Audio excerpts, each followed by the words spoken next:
Israel is again attacking the Gaza Strip. The shaky ceasefire has ended. We'll examine Trump's response to this scandal and what to expect next. Real street fighting has erupted in the US amid protests at King's Park against Trump. Trump, for his part, is mocking the protesters on social media. Details: Putin failed to reach an agreement with Syria regarding Russian military bases. The scandal with Syria's new leader.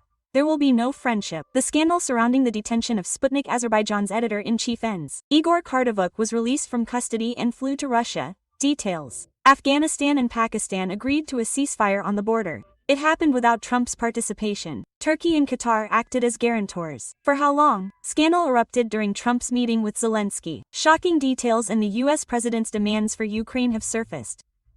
What's it all about? Azerbaijani President Ilham Aliyev assumes US command. Protests against peace with Azerbaijan have erupted in Armenia.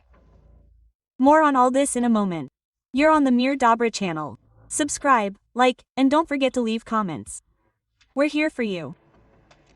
Street battles have erupted in the United States, with police reportedly using guns and tear gas against millions of anti-Donald Trump protesters. The US president, for his part, is satiating his ego by posting and reposting videos of himself wearing a crown and bombing No King protesters, as well as videos of Democrats bowing before him. During the mass protests against Donald Trump in Kansas City, despite the peaceful nature of most of the events, incidents have been reported in several states and cities. In Portland, Oregon, federal officers fired pepper balls at protesters. In Denver, Colorado, several protesters were arrested for refusing to disperse. Earlier, there were reports of a shooting in Salt Lake City, Utah, and a driver driving into a crowd in Virginia. The protests continue, and we are closely monitoring the situation. The ceasefire has broken. The Israeli Air Force has begun striking the center of the Gaza Strip. Israel reports that the IDF is carrying out the strikes in response to Hamas's attack on Israeli troops in the Rafah area. The IDF has declared a grave violation of the ceasefire by the Palestinian group Hamas and has launched strikes in the Gaza Strip. The IDF noted that militants fired at Israeli soldiers who, in accordance with the terms of the agreement, were destroying terrorist infrastructure in the Rafah area on the border with Egypt. A 26-year-old major and a 20-year-old staff sergeant were killed. Hamas has denied any involvement in the Rafah incident and is adhering to the ceasefire. Since the agreement came into effect, 51 Palestinians have been killed and another 150 wounded.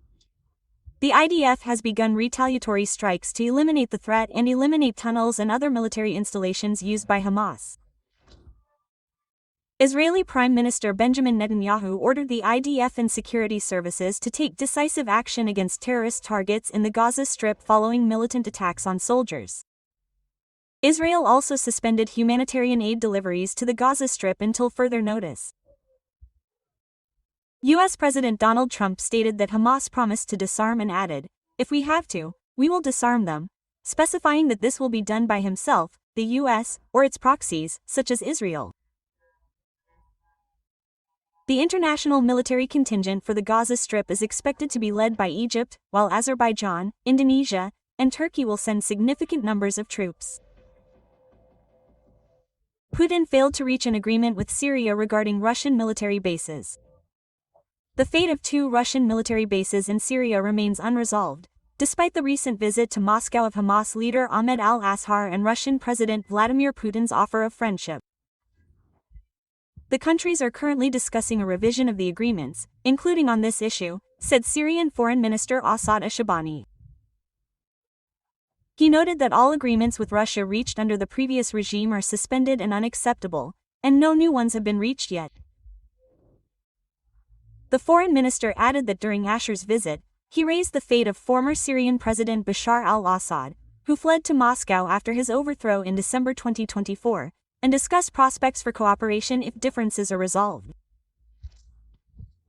According to the minister, relations with Russia must be built for the benefit of the people, and the republic's authorities do not intend to make any concessions that would restrict the rights of Syrians.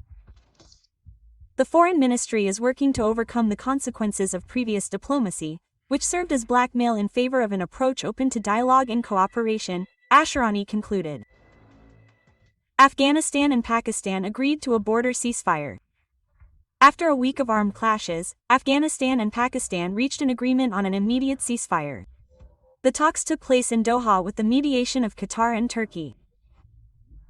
The parties also agreed to create mechanisms to ensure long-term peace and hold a new meeting on October 25 in Istanbul to discuss the details of the agreement. Sputnik Azerbaijan editorial director Igor Kordovuk has been released from custody and flown to Russia, according to Russian Foreign Ministry spokesperson Maria Zakharova. Sputnik Azerbaijan journalists were detained in Baku on June 30. On July 1, editorial director Kordovuk and editor-in-chief Yevgeny Belousov were remanded in custody for 4 months.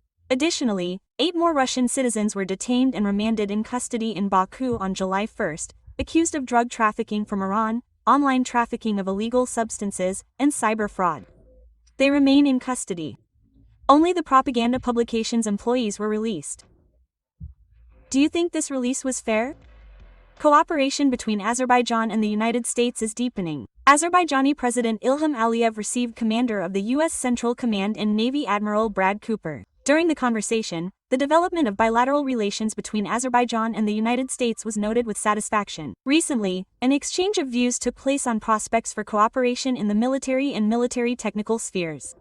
The guest congratulated Aliyev on the successes achieved in advancing the peace agenda between Azerbaijan and Armenia, during a meeting with the U.S. President in Washington. Russia is already disgruntled over the strengthening partnership between Baku and Washington. At the same time, a rally by the pro-Russian opposition and supporters of the Free Karapetyan movement took place in Yerevan. Participants spoke out against the peace agreements between Armenia and Azerbaijan brokered by Washington and demanded the release of political prisoners accused of calling for a military coup. The situation there is escalating. We will monitor developments. Iran announced the termination of the 2015 Joint Comprehensive Plan of Action, JCPOA, which envisaged curbs on Tehran's nuclear program in exchange for the lifting of international sanctions. This was reported by The Guardian. From now on, all provisions of the 2015 agreement, including restrictions on the Iranian nuclear program and the corresponding mechanisms, are considered terminated, the Iranian Foreign Ministry stated. At the same time, the ministry emphasized that the country resolutely expresses its commitment to diplomacy. The meeting between the U.S. and Ukrainian presidents repeatedly descended into heated arguments. Trump repeatedly swore at each other, and afterwards, Zelensky remained very negative, according to journalists close to the meeting. According to reports, the meeting went as follows. Trump rejected maps of the front lines in Ukraine and demanded that Zelensky hand over all of Donbass to Putin and repeat Putin's talking points from the phone call. Ukraine, however, managed to persuade Trump to support a freeze on the current front lines. However, the meeting revealed the capriciousness of his position and his willingness to support Putin's maximalist demands. Zelensky sought a Tomahawk cruise missile from Trump, but was rebuffed.